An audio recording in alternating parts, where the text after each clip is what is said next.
Si Lenny naman ay nagkausap kami about dyan. Masisina kami nag-usap about dyan. Mami, babalik na si Natya. Mami, okay lang ba sa'yo? Medyo mo tutok naman yung camera sa mukha ko. Hindi ka pa sanay. Sige ka nagpagawa ka nga ng ilong kasi nga gusto mo na natin sa TV. Ayaw mong ganun. May kene. Manyaman. May kini manyaman. Koreanong pakapagpangan. Ano? Naka-video ba ako? Oo, Alam mo, gusto- batiin natin ng mga nanonood. Gusto mo na naman talaga ang ano, gusto mo talaga ako ini-interview pagka nagda-drive ako. Kasi ang totoo lang, ayaw mo naman kasi talaga mag-drive. Ba't ba ayaw mo magda-drive yan? Yung gusto mo ako ang pinagda-drive mo, sasakyan mo to eh.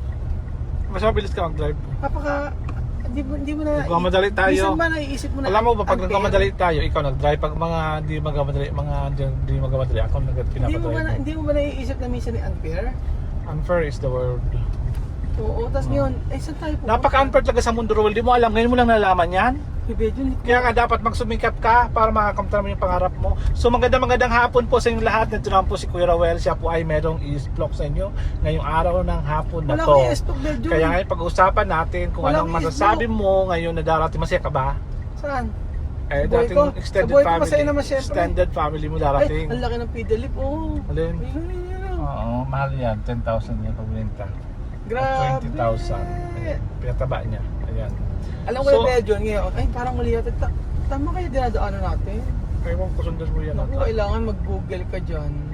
Mag-waze ka. So, Kasi this is the first time na ngayon lang tayo dumaan dito. Sinusundan ko yung truck. sundan mo na yung truck yan. Hello. Papuntayan doon sa kabalatuan. Bahala ka ha. Sure yan ha. Ayun, daming sakyan na. Oo. Sundan mo natin. Ako, nakakabahan ako sa pag-ano mo na yun. Dito kasi ayaw mo rito. Alam mo kayo, Belgium. Sa ayaw mo dito to yung nagkwa tayo dito di shortcut o longkat nangyari sa atin. Kaya nga, Belgium. Ay naku, wala pa tayong gasolina ko yung Belgium. Kaya nga. Kailangan makapagpagas tayo. Buti lang naan natin. Alam ko yung Belgium, kung tatanong mo kung masaya ako. Patay mong aircon, pandi mo sana mga Ay naku, di ikaw, di tumulos ang katawan mo. ayaw basta huwag makutos sa pag Si Lola Eden, kukuha ng gasolina. kamusta mo na si Lola Eden? Lola Eden, kumusta ka na? Ito, mabuti naman. Oh. Ano ba nangyari sa'yo? Nangyari, di wala. Okay ka lang ba? Okay na. Nanto ka? Hindi naman. Sige. Tulog ka muna dyan. Yan, nakabati ko na. Ikaw, kumusta ka na? Casual ang pagbati. Ikaw, kumusta ka na dyan?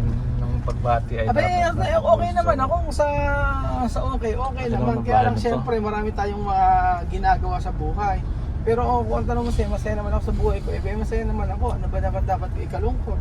Lahat naman binigay na sa akin. Lahat ng blessing meron naman ako, di ba? Ano pa ang dapat kong... Ano pang inimiti mo sa buhay mo? Minimiti ko sa buhay. Isa lang naman, di ba? Makapagpatapos sa mga Aprikano.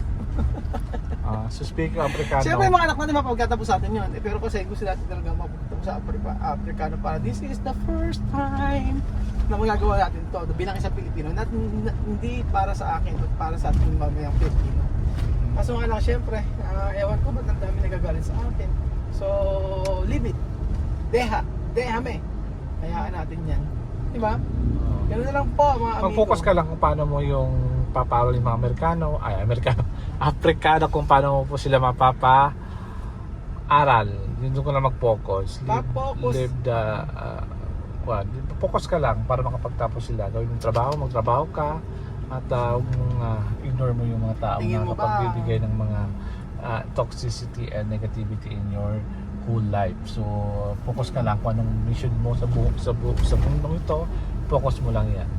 So ngayon, tatanungin kita, so handa na ba kayo ang Family Francisco sa pag-welcome sa Pamilya Matinga in the house? So kumusta ready na ba si Ate Lenlen, yung ang pamilya mo? Kasi isa lang ang tanong, Belgium.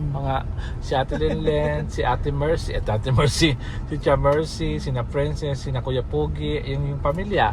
Ready na ba sila bawat isa sa kanila sa pagdating ng iyong extended family? Sabihin yung pamilya mo na extended kasi nga, di ba? Ano, tanong ba yan o nagpapaliwanag ka? Nagpapaliwanag ako, and the same time, this is also a question that you need an answer for the people. Okay na.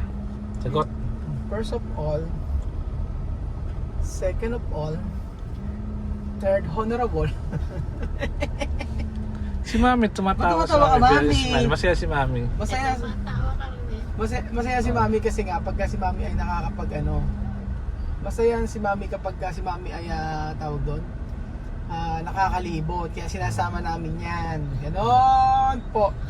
So, kung tatanungin ako kung masaya ako, syempre masaya, syempre dahil nagkaroon ng second chance yung mga bata. May isang taon tayo na inisip natin na kumusta na kaya yung mga bata, ano kaya ang mangyayari sa mga bata, okay kaya sila doon, kumakain kaya sila doon na maayos, ano kaya ang pagkain nila doon, ganyan. So, alam mo naman Kuya Belgian yan. Expand mo. Oh, alam mo naman Expand your answer. Alam mo Kuya Belgian kung gaano natin minahal yung mga bata na yan. Diba? Kahit na nagkakaroon ng problema before sa kanilang ugali, sa kanilang mga habits, sa kanilang character, sa lahat ng ganyan. Still, tatay tayo na mahal natin yung mga bata na yan. Diba? Diba? Kung yung pag yung mga travel natin, kasama sila Amir, sila Bibian, sila Misma, yung mga yan, diba? Ano nga lang din ako si Misma kasi hindi naman nakapaglibot ng maayos dito sa Pilipinas. Ngayon, tayo ang magiging guardian nila ay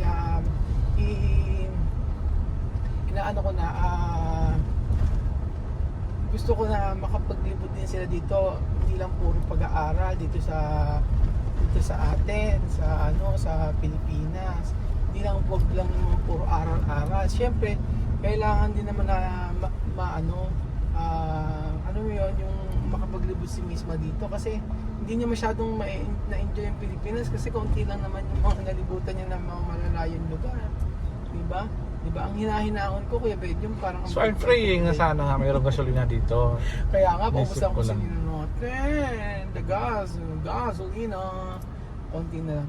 Tapos yun, tanong mo nga pala, mas family?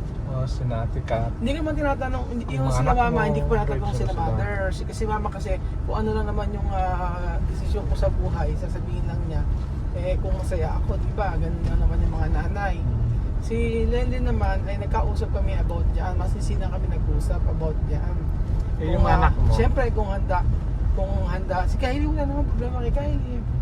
Oo. Gusto namin sa kanya darating. Kausap mo rin siya. Siyempre, alam naman nila. Si Lenlen, si Lenlen kasi kung ano yung desisyon ko, sumusuporta naman siya sa makapagpapasaya sa akin. Tapos, di mo ba napansin, Kuya Belgian? Di ba, nung time na nanat yung mga bata, ay si Lenlen ang talagang nag-asikaso sa mga bata na yan. Sa pag-aaral, sa lahat, puro siya. Siyempre, bilang nanay na siya nag-alaga sa mga bata na yan, for sure naman meron siyang pusong ina na mabigyan ng chance yung mga bata na yan para makapag-aral. Yun lang naman ang pero kung siya, tinanong ko siya kasi about dito, yung sinabi niya sa akin na sa bawat decision ko nga, 'di ba? Lagi siya nakasuporta sa akin. Hindi ko siya ma-video, hindi ko siya ma-vlog basta about sa mga ganito kasi nga po si Ate Lenlen ninyo, hindi po siya sanay sa mga vlog, mga video. At saka ayoko siyang masyadong i-expose sa social media na hindi naman niya talaga kasi pin. Ito Santa Rosa, Cabanatuan. Tayo, saan tayo? Hindi ko alam. Bahala na. Ay, ba't gano'n? Naliligaw tayo. Baka dito. Hindi. Baka San Leonardo. Naku po, baka maligaw tayo. Ganon. Hindi siya, ayaw niya sa social media. Ayaw niya nakikita yung ano niya. Hindi naman sa hindi ako sinusuportahan. Ang sa kanya lang, syempre, ay gusto niya na kung ano na lang yung decision ko, meron nga may mga issue dyan kay Lenlen. Siyempre, sabi nga, siyempre dyan kumikita ika si Rahul. Kaya go lang ika ng go si Lenlen, di ba? Yung mga ganong mga utak ba? Utak na hindi maintindihan ko anong klase. Di ba Framelessness. Naka-focus ba naman sa mga bagay na hindi naman pang permanente, di ba? Vlogging, tandaan nyo, vlogging hindi siya forever, di ba? Hindi siya forever. So yung responsibilidad na kinuha namin ni Ate Lenlen ninyo, dapat yun ang maisip ninyo. Bakit? Meron matutulong sa amin, di ba? Para sa pag-aalaga ng mga bata na yun. Siyempre kami lang din, kami lang gagawa ng paraan. So pagdating sa ganyan, pagdating sa mga yan, dyan ako na parang ano bang klaseng mga tao yung nag-iisip ng ganyan, na ang nakikita lang nila is yung mga bagay na meron tayo, yung mga bagay na na-achieve natin, pero hindi na nakikita yung responsibility na inako namin, di ba? Ganun lang naman yung ano. Kaya sabi ko nga sa'yo, ikaw tanong mo si Mami, sige. Ano ang masasabi mo kamo kung gusto mo tanong mo? Ano masasabi mo babalik sa okay ba sa'yo? Sige nga. Mami, babalik na si Natia. Mami, okay lang ba sa'yo? Yung mga anak niya? Oo, okay. Wala namang masamang ako sa kanila. Mababait naman. Pati mga bata. Ano masasabi mo? Ano masasabi mo, Mami? Okay na okay talaga sa'yo? Oo. Mga kabalos ko naman sila eh. Di ba mas vibes mo yon kaysa sa dati, di ba? Oo. At saka sa mga magkakapatid, sino mga bata ang gusto mo? Ang anak. Sinong gusto mo sa mga magkaanak ni Chamame? Si Oo. Misma. Si Misma. Di ba? Alam mo, Mami, lagi ka ayan. Alam nyo meron palang ito ng daan natin, Benji, meron palang daan, di ba? Alam na natin ngayon. Now we know. Pakabanatuan. Alam nyo po, si Lola Eden, si mga anak ni Chamame, close na close kay Lola Eden yan. Kay Kuya, mababait kasi, mababait sila. Kay yung mga anak ni Chamame, close na close yan kaya Lola Eden at kay Kuya Poge. Kaya nung nalaman nila yung nangyari kay Kuya Poge, awang-awa si Chamame. Iyak si Chamame. Mabait sila Chamame. Sabi ko nga kung iba kasi yung level ng pag-iisip nila pagdating po sa mga tao na nakapaligid sa kanila. Kaya sabi ko kay Chamame ngayon, malaman mo na kung sino yung tao na pagkakatiwalaan mo. Medyo na saktan siyempre ako dahil hindi niya ako napagkatiwalaan that time. Pero sabi ko kasi niya, madali ako makamove on eh. Dahil wala akong nakitang dahilan para hindi sila pabalikin. Wala akong nakitang dahilan para sila yung mag-i-stay na sila sa Africa. So, ano man mangyari sa pamilya ni Chamame ay cargo ko. So, ako nang bahala doon. Magkaroon ng YouTube, may YouTube o wala, o may revenue sa YouTube o wala. Ako na magkaano ng responsibility na yun. Akala naman kasi nila Kuya Beldun, ang source of income lang natin is about sa vlogging na yan. Hindi nila alam kung paano tayo magtrabaho. So, yun po mga amigo. Basta para po sa akin, ano man mangyari, yung responsibilidad na aakuin namin ni Ate Denden, nila Kuya Beldun, nila Lola Eden ng pamilya, pagkaano namin yan, pagkatrabahuan namin yan, at saka aayusin namin. Ganun lang naman. Kaya yung mga nagsasabi na hindi naman kaya magpaaral ng mga Afrikano. Naghanda pa tayo ng ilang taon para makakuha ng passport ko para sabihin yung mga ganyan. So, iba-iba. So, bahala na maghusga kayo, pero para sa akin, kung ano lang yung makakabuti, ay yun ang gagawin. Kung saan kami masaya, yun ang gagawin namin. So yun po mga amigo, thank you so much po sa panonood po ng episode na ito at mapagpalang tanghali po sa inyong lahat. Paalam po, God bless.